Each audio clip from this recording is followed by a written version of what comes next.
JPS ലൈഫിലേക്ക് എല്ലാവർക്കും സ്വാഗതം. ഇന്ന് നിങ്ങളുമായി പങ്കുവയ്ക്കുന്ന ഒരു പ്രധാന കാര്യമെന്ന് പറയുന്നത് അതായത് ഇപ്പോൾ സോഷ്യൽ മീഡിയയിലും അതുപോലെ തന്നെ ചാനലും ഒക്കെ സജീവമായിരിക്കുന്ന ഒരു വിഷയമുണ്ട്, കൂടോത്രം. നമ്മുടെ ഒരു രാഷ്ട്രീയ നേതാവ്, അറിയപ്പെടുന്ന ഒരു രാഷ്ട്രീയ നേതാവിൻ്റെ വീട്ടിലും ഓഫീസിലും ഡൽഹിയിലെ ഓഫീസിലും അങ്ങനെ പല സ്ഥലത്തും കൂടോത്രം കണ്ടെടുത്തു.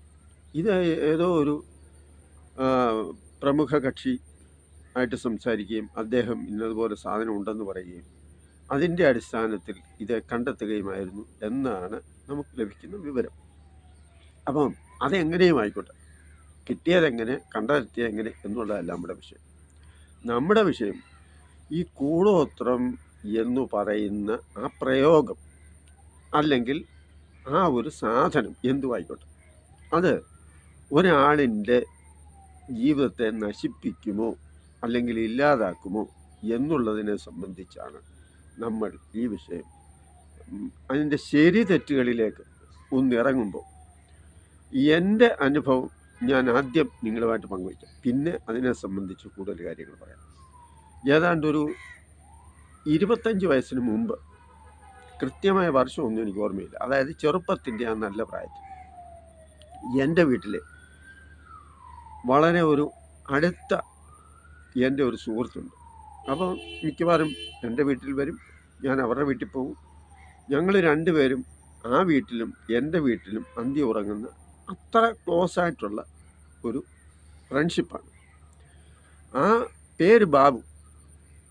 ബാബുവിൻ്റെ അമ്മയ്ക്ക് എന്തോ അസുഖമായിട്ട് അടൂരുള്ള ഒരു പ്രമുഖ ആശുപത്രി, പ്രൈവറ്റ് ആശുപത്രി, അവിടെ അഡ്മിറ്റ് ചെയ്ത് കുറച്ച് ദിവസമായിട്ടും അസുഖത്തിന് വലിയ മാറ്റമൊന്നും കാണുന്നില്ല.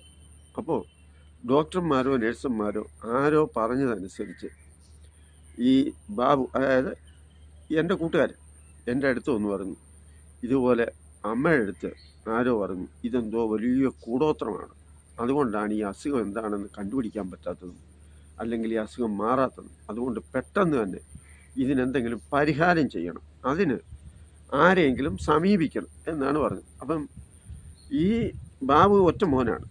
പിന്നെ അച്ഛനെന്ന് പറയുന്ന ആൾ കൃഷിപ്പണിയും മറ്റു കാര്യങ്ങളും അതും ഇതൊക്കെ ഉണ്ട്. പുള്ളിക്ക് അത്ര നല്ല വലിയ കാര്യങ്ങൾ, ഗൗരവബോധമോ അല്ലെങ്കിൽ എന്ത് ചെയ്യണമെന്നുള്ള ഒരു അത്തരത്തിലുള്ള പരിചയമൊന്നുമില്ല. അപ്പം ഇവനെയാണ് ഏൽപ്പിച്ചത്. ഇവൻ എന്നോട് വന്നാണ് ഈ കാര്യങ്ങൾ പറയുന്നത്. അതുകൊണ്ട് എത്രയും പെട്ടെന്ന് ഇതിനെന്തെങ്കിലും ഒരു പരിഹാരം കാണും. അപ്പം എൻ്റെ വീടിനടുത്ത് ഒരു സ്കൂൾ അധ്യാപകനുണ്ട്, അറബി സാറെന്നാണ് പറയും. അപ്പം അദ്ദേഹം ഇതുപോലെ ചില ആഭിചാര കർമ്മങ്ങളൊക്കെ ചെയ്യുന്ന ആളാണ്. അതായത് അവരുടേതായ ആ വിശ്വാസത്തിൻ്റെ അടിസ്ഥാനത്തിൽ ചില കാര്യങ്ങളൊക്കെ ചെയ്യുന്നു എന്നുള്ള ഒരു അറിവ് പണ്ട് മുതലേ ഉണ്ട്. അപ്പോൾ ഇതനുസരിച്ച് ഞാൻ എൻ്റെ കൂട്ടുകാരനെ വിളിച്ചുകൊണ്ട് പിന്നെ ഈ സാറിൻ്റെ അടുത്തില്ല. അപ്പം ഞങ്ങൾ തമ്മിൽ ഈ രണ്ട് സാറിൻ്റെ വീടും എൻ്റെ വീടും തമ്മിൽ നല്ല ബന്ധവും അതുപോലെ തന്നെ നല്ല പരിചയവും ഒക്കെയാണ്, അടുത്താണ്.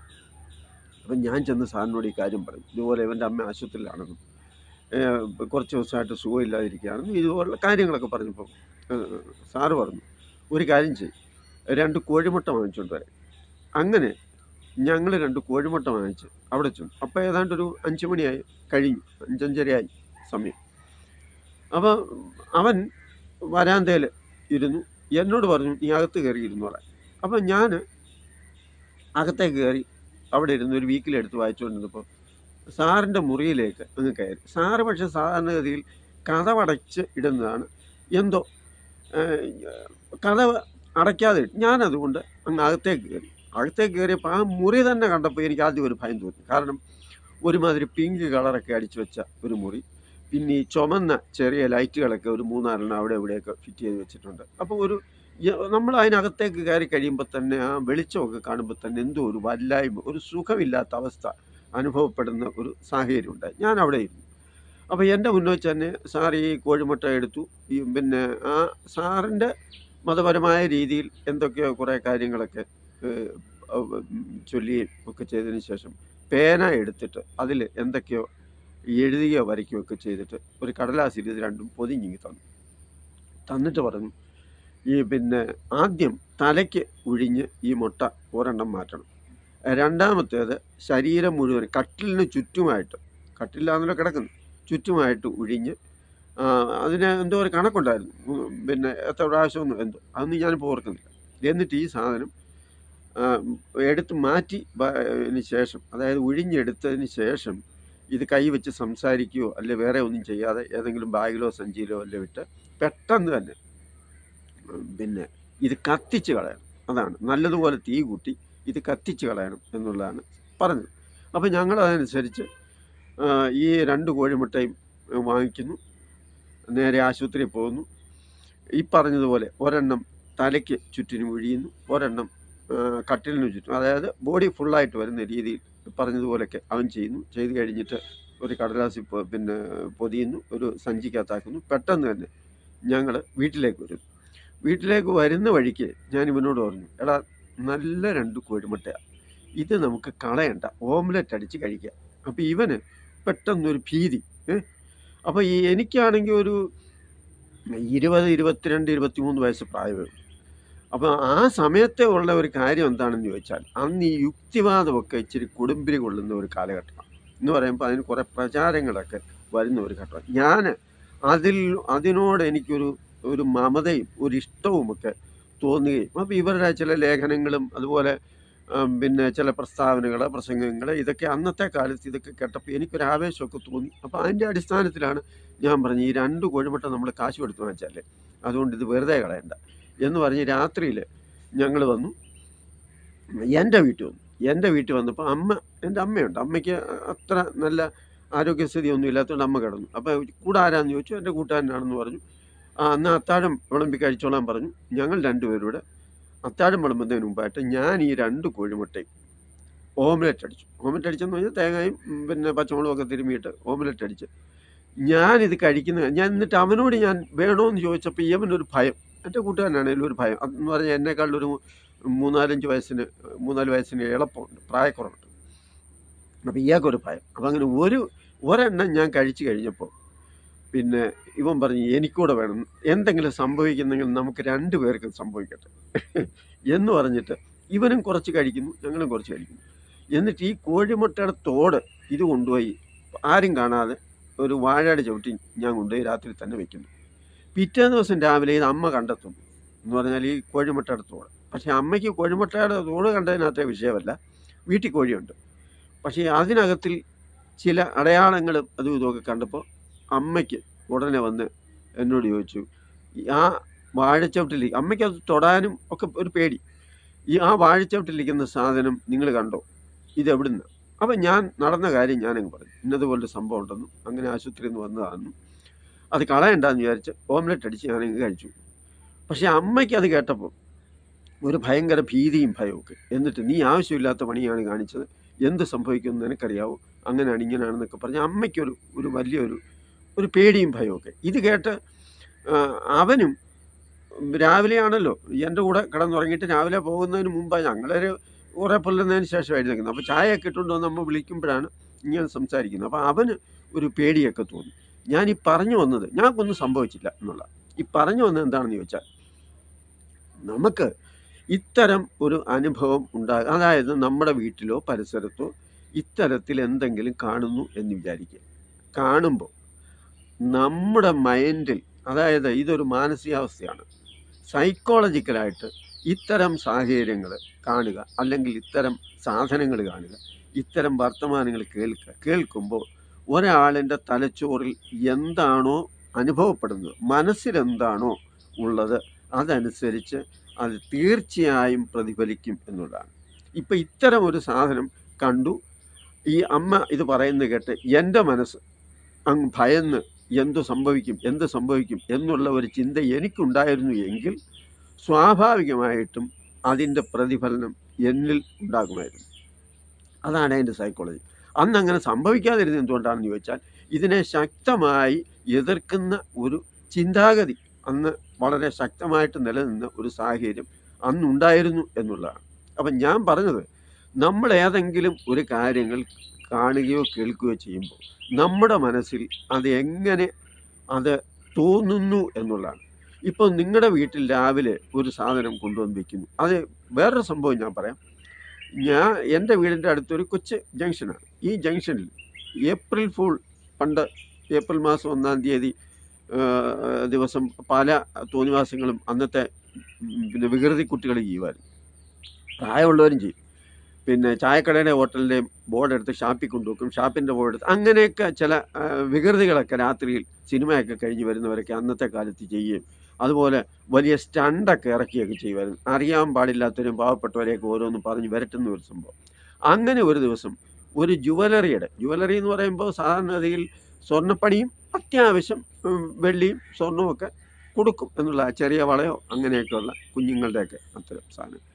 അവിടെ രാവിലെ ഇവർ എഴുന്നേറ്റ് നേരം വെളുത്ത് എല്ലാവരും ജംഗ്ഷനിലൊക്കെ വന്നപ്പോൾ ഒരു കോഴിത്തലയും പിന്നെ കുറേ സാധനങ്ങളും അങ്ങനെ കണ്ടാൽ ഭയം തോന്നുന്ന കുറേ രീതിയിൽ ഒരു ഇലക്കകത്തിൽ ഈ സാധനങ്ങളെല്ലാം കൂടെ കൊണ്ടുവച്ചിരിക്കും. കുറച്ച് മുടിയെ ഇതെല്ലാം ഉണ്ട്.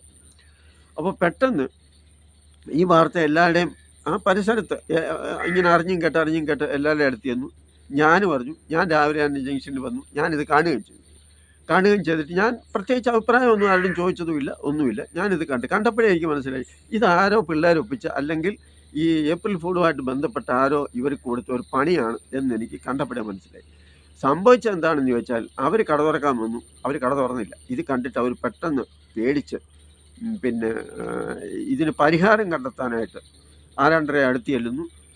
അവർ ചില വിവരങ്ങളൊക്കെ പറയുന്നു. അതനുസരിച്ച് ചില കാര്യങ്ങളൊക്കെ ചുരുക്കത്തിൽ അവരുടെ കയ്യിൽ നിന്ന് കുറേ കാശ് പോയി കിട്ടി എന്നുള്ളത് മിച്ചം. 2 ദിവസം കഴിഞ്ഞ് കട തുറക്കാൻ വന്നപ്പോൾ ഞാൻ അവരോട് സംസാരിച്ചു. എന്ന് പറഞ്ഞാൽ എന്തായിരുന്നു സംഭവം, ഏതായിരുന്നു. അപ്പം എന്നോട് പറഞ്ഞത് ഈ കട പൂട്ടിക്കെട്ടാനും ഞങ്ങളുടെ ജീവിതം നശിപ്പിക്കാനും വേണ്ടി ഞങ്ങൾക്ക് മനസ്സിലാകുന്ന ചില വ്യക്തികൾ, ആൾക്കാരെയൊക്കെ അറിയാം പക്ഷെ പറയത്തില്ല, അത് അവർ ആ ഒരു ഉദ്ദേശത്തിൽ ഇവിടെ കൊണ്ടുവന്ന് ചെയ്തതാണ് എന്നുള്ള രീതിയിൽ അവർ സംസാരിച്ചു.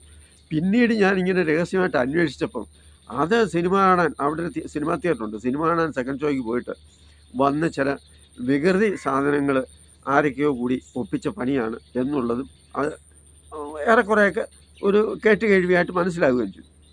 ഞാൻ പറഞ്ഞു വന്നത് എന്താണെന്ന് ചോദിച്ചാൽ ഇത് ഒരാൾ കാണുന്നു. ഇപ്പോൾ ഇത് തന്നെ പറയാം, ഈ കട തുറക്കാൻ വരുമ്പോൾ അവരുടെ കടയുടെ മുന്നിൽ ഈ സാധനങ്ങൾ കാണും. ഇതാരായി തോന്നിവാസം കാണിച്ചതെന്നും പറഞ്ഞ് അവരിതെടുത്ത് കളഞ്ഞിട്ട് ഈസി ആയിട്ട് കട തുറന്നാലും ഒന്നും സംഭവിക്കുന്നില്ല. അതാണ് ഒരു സൈക്കോളജി എഫക്റ്റ് ഇതിനുണ്ടെന്ന് പറഞ്ഞു. മറിച്ച് ഇത് കണ്ടപ്പോൾ എന്തും സംഭവിക്കാം, ഇനി എന്താണോ വരുന്നത് ഭഗവാനെയും വിളിച്ച്, അല്ലെങ്കിൽ ഏത് മതക്കാരായാലും ഇതിന് ജാതിയും മതമൊന്നുമില്ല കൂടോത്രത്തിന്. കാരണം എല്ലാ വിഭാഗത്തിലും എല്ലാ മതക്കാരിലും ഇത്തരം ചിന്താഗതികളുമുണ്ട്, ഇത്തരം വിശ്വാസവുമുണ്ട്, ഇത്തരം പ്രയോഗങ്ങളുമുണ്ട്. അത് ചിലത് വശീകരിക്കാനാണ്, ചിലത് നശിപ്പിക്കാനാണ്, ചിലത് വേറെ എന്തെങ്കിലുമാണ്. എന്നാൽ ഈ അസ്ട്രോളജിയുമായിട്ട് ബന്ധപ്പെട്ട ഒരു സൂചന എന്ന് പറയുമ്പോൾ പണ്ടത്തെ കാലത്ത് നമ്മുടെ സാധാരണ രീതിയിൽ ഇന്നത്തെ ഭക്ഷണ രീതിയും ജീവിത രീതിയും ഒന്നുമല്ല പണ്ടുണ്ടായിരുന്നു. അത് നൂറ്റാണ്ടുകൾക്ക് മുമ്പ്. അന്ന് കൃഷി ചെയ്യുന്നു, ഒരു മായവും ഇല്ലാത്ത ആഹാരം കഴിക്കുന്നു, ആരോഗ്യവാന്മാരായിട്ട് ജീവിക്കുന്നു. അപ്പം ഇതിൽ ഈ രാജഭരണമൊക്കെ ഉണ്ടായിരുന്ന കാലത്ത് രാജാവിൻ്റെ ധർമ്മമാണ് ചൂത് കളിക്കുക, യുദ്ധം ചെയ്യുക, നായാട്ടിന് പോവുക, ഇങ്ങനെയൊക്കെയുള്ള കാര്യങ്ങൾ. എന്ന് പറഞ്ഞതുപോലെ ശത്രുക്കളെ ഇല്ലാതാക്കുക, അല്ലെങ്കിൽ അവരുടെ കൂടെ നിൽക്കാത്തവരെ, അല്ലെങ്കിൽ അവർക്ക് ഇഷ്ടമില്ലാത്തവരെ നശിപ്പിക്കുക, ഇങ്ങനെയൊക്കെ ചില ഏർപ്പാടുണ്ട്. അപ്പോൾ അത്തരത്തിൽ കൈവശം എന്ന് പറയുന്ന ഒരു സമ്പ്രദായം, അതായത് വിഷം കൊടുത്ത് അവരുടെ ആരോഗ്യം നശിപ്പിക്കുക. ഈ വിഷം എന്ന് പറയുന്നത് സാധനമെന്ന് പറഞ്ഞാൽ ഭക്ഷണ സാധനങ്ങളിൽ ഇന്ന് നമ്മൾ കഴിക്കുന്നതും മേടിക്കുന്നതും ഒക്കെ വിഷം തന്നെയാണ്. എന്നാൽ അന്ന് അതൊന്നും ഇല്ലാതിരുന്ന ഒരു സാഹചര്യത്തിൽ ഇതുപോലെ ഏതെങ്കിലും തരത്തിലുള്ള ചില എന്ന് പറഞ്ഞാൽ വളരെയേറെ ഈ ചികിത്സാ രംഗത്തും അതുപോലെ തന്നെ ഓരോന്നിനെക്കുറിച്ചും ഗവേഷണം നടത്തി നല്ലതും ചീത്തയൊക്കെ കണ്ടുപിടിക്കാനും അറിയാനും ഒക്കെ ഉള്ള ഒരു നല്ല ബുദ്ധിവൈഭവമുള്ള ആൾക്കാർ ഉണ്ടായിരുന്നു. അപ്പം അവരിൽ നിന്ന് എന്തെങ്കിലുമൊക്കെ പൊട്ടും പൊടിയൊക്കെ മേടിച്ച് അത് ഇത്തരത്തിൽ കാശുണ്ടാക്കുകയും ചെയ്യാൻ നശിപ്പിക്കുകയും, അങ്ങനെയൊക്കെ ഏതെങ്കിലും തരത്തിൽ ഭക്ഷണത്തിലും അല്ലാതെയൊക്കെ ഇവരുടെ ശരീരത്തിൽ എന്നത് ക്രമേണ പിന്നെ ഇവരുടെ ആരോഗ്യം നശിപ്പിക്കുന്ന ഒരു സ്വഭാവം പണ്ടുണ്ടായിരുന്നു. അത് പിന്നെ കണ്ടെത്തുകയും അതിന് പിന്നെ എതിരായിട്ട് വേണ്ടുന്ന കാര്യങ്ങളൊക്കെ ചെയ്തൊക്കെ ചിലർ രക്ഷപ്പെട്ടിട്ട് നോക്കണം. അപ്പം എന്താണ് പ്രധാനമായ കാര്യമെന്ന് പറഞ്ഞാൽ ഇത് ഒരു മാനസിക പ്രശ്നമാണ്. മനസ്സിലുണ്ട് എന്ന് നിങ്ങൾക്ക് തോന്നിയാൽ ഉണ്ട്, അതെന്നെ നശിപ്പിക്കാനാണെന്ന് തോന്നിയാൽ നശിപ്പിക്കാനാണ്. ഇനി ഞാനൊരു നിസ്സാരമായ മറ്റൊരു കാര്യം പറയാം. സ്ഥിരമായി കാണുന്ന നമ്മൾ അറിയുന്ന ഒരാളിനെ കുറച്ച് നാൾ കാണുന്നില്ല എന്ന് വിചാരിക്കുക. 1 മാസം അല്ലെ 2 മാസത്തിന് ശേഷം ഏതെങ്കിലും ഒരു പൊതുചടങ്ങിൽ, വിവാഹത്തിനോ ഉത്സവത്തിനോ അതുപോലെ ഏതെങ്കിലും ഒരു സാഹചര്യത്തിൽ നിങ്ങളൊരു വ്യക്തിയെ കണ്ടെത്തുന്നു. നിങ്ങളുടെ അടുത്ത സുഹൃത്തോ കൂട്ടുകാരോ ആരെങ്കിലും ആയിക്കോട്ടെ. അപ്പോൾ കണ്ടിട്ട് പെട്ടെന്ന് നിങ്ങൾ അവരുടെ മുഖത്ത് നോക്കി ചോദിക്കുകയാണ്, നിനക്ക് എന്ത് പറ്റി? കുറേ നാളായി ഞാൻ നേരത്തെ കാണുമ്പോൾ നീ എത്ര നന്നായിരിക്കുമായിരുന്നു, നീ ഇപ്പം ആകെപ്പാടെ അങ്ങ് ക്ഷീണിച്ച് എന്തോ ഒരു വല്ലാത്ത ഒരവസ്ഥ, നിനക്കെന്തെങ്കിലും അസുഖം വല്ലതും ഉണ്ടോ, ഉണ്ടായിരുന്നോ, ചികിത്സയിലാണോ? ഇത്തരത്തിൽ 1, 2, 3 പേര് പല പ്രാവശ്യം ചോദിക്കുന്നു എന്നങ്ങ് വിചാരിക്കുക. ഒരുപക്ഷെ ഏതെങ്കിലും വിഷയം കൊണ്ട് അല്പം ക്ഷീണിച്ചിരിക്കും, മാനസിക പ്രശ്നമായിരിക്കാം, അല്ലെങ്കിൽ ജീവിതത്തിൻ്റെ എന്തെങ്കിലും പ്രയാസമായിരിക്കാം.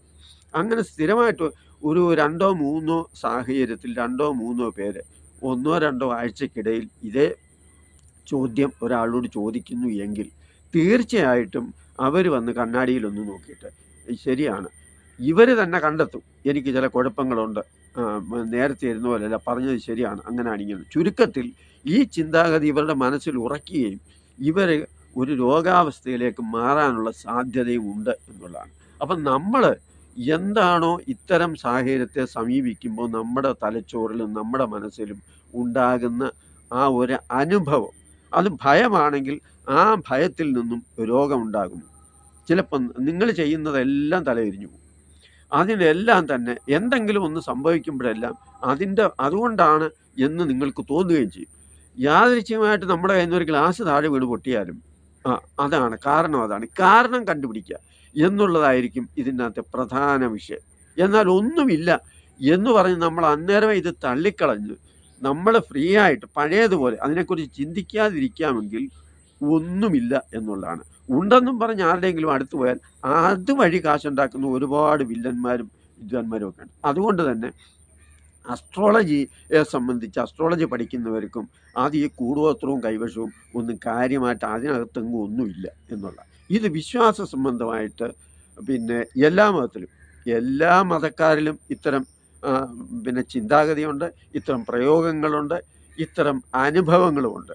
കാശുണ്ടാക്കാൻ വേണ്ടി പറഞ്ഞ് പേടിപ്പിക്കുക, ഭയപ്പെടുത്തുക എന്നൊക്കെയുള്ള കാര്യങ്ങൾ. അപ്പോൾ ഇത്തരം കാര്യങ്ങൾ കാണുമ്പോൾ നമ്മളിത് ഈസിയായിട്ട് തള്ളിക്കളയുകയാണ് വേണ്ടത് എന്ന് ഞാൻ നിങ്ങളോട് പങ്കുവയ്ക്കുകയാണ്. അല്ലാതെ ഈ കൂടോത്രം കൈവശം ഒന്നും ജീവിതത്തിൽ ആരെയും ഒന്നും ചെയ്യത്തില്ല എന്നുള്ളതാണ്.